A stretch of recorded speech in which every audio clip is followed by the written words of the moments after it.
Let's talk about branding. Branding is what makes your business unique. It's your identity. It is your story and your persona. So a couple ways that a company articulates its brand is colors. And you can find your colors by just simply thinking about what colors you like and then going on the internet, searching color wheel, putting that color in and finding your complementary colors. You can also look up color palettes. This is a great way to create a collection of colors that work well together that you like.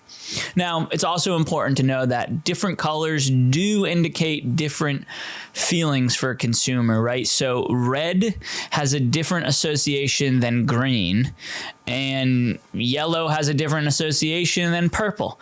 So you can do your research and find out what kind of emotion you are trying to provoke, and then using the correlating colors to do that.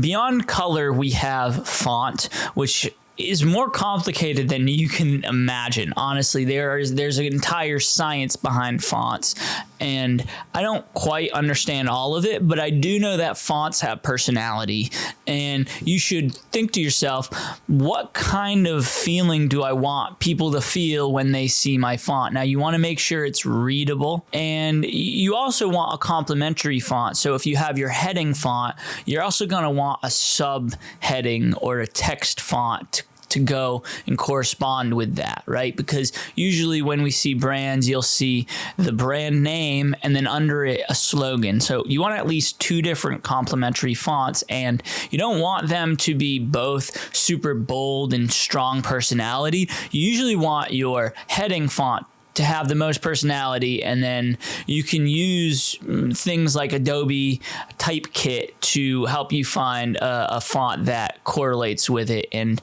is more for text or for subheadings, and it's more basic. Beyond, colors and fonts, we have our symbols. So what is the symbols that associate with your brand, and what does your brand stand for? I don't know the name of your brand, but if I were to say the name of your brand, what symbols come to mind first? And what do you think consumers come to mind first? Now, if you don't have symbols that are readily available, maybe you're someone like Flynn Consulting, right? And it's just a name. Come up with them. What do you identify with? For me personally, I like pandas. I don't know, when I was a kid, that was one of my favorite animals. So you can create a really strong brand imagery by taking a strong character like a panda and then putting it next to Flynn Consulting.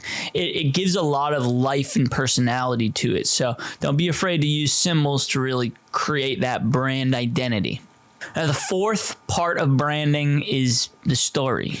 And this is what really builds your personality. How do you hope your products or services impact the people who are experiencing them? What kind of world are you trying to create? Where did you come from and where are you going? These are all ways to build your brand story, and they're going to come in handy when you are building your About Us page, as we talked about in the web design section.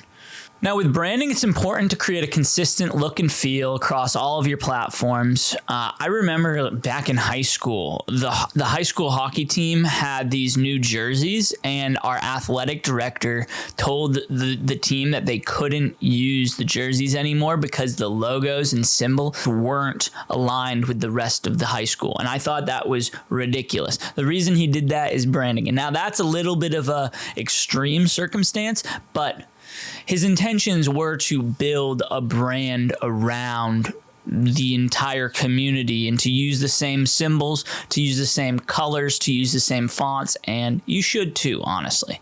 All of these brand guidelines that I just gave you are not rules, they're suggestions. So you can get creative with it, but it is important to be consistent too. Being intentionally creative, that's where you want to be. You don't want to be sporadic. You don't want to be random. You want to have a purpose, and you want to clearly convey your brand. Now, if you can clearly convey your brand and personality, then you don't need any of these rules. You can do whatever you want, and that's what the most skilled brand builders do. They break rules with intention. That's branding.